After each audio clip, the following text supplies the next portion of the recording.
සුබ දවසක් කියලා මම්මගේ යාළුවෝ ටික පිළිගන්නවා.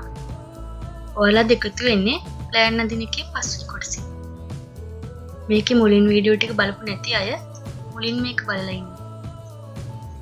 අද අපි මේකට ටෙක්ස්ට් එක ඇඩ් කරගමු. මම මෙතනින් මල්ටි ලයින් ටෙක්ස්ට් එක ගන්නවා.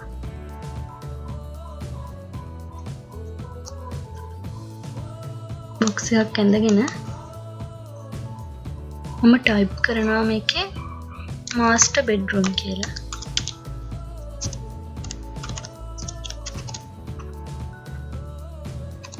ඒක ටයිප් වෙලා තියෙන්නේ චූටුවට. පේනව නේද ඔයාලට? අපි මේකේ letter size එක වෙනස් කරගමු. මේක සිලෙක්ට් කරගමු. මම මෙතන letter size එක 5ක් කියලා දෙනවා.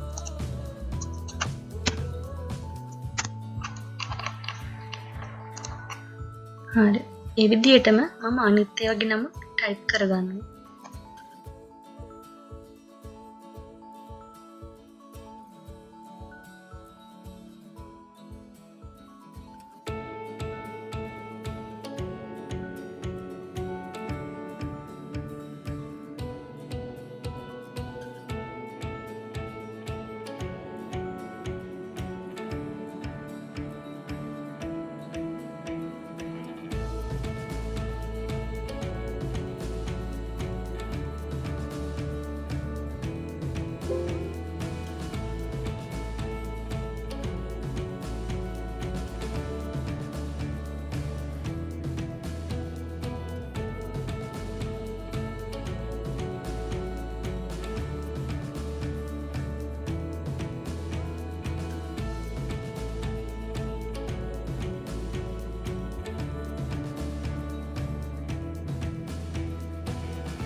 හොඳයි.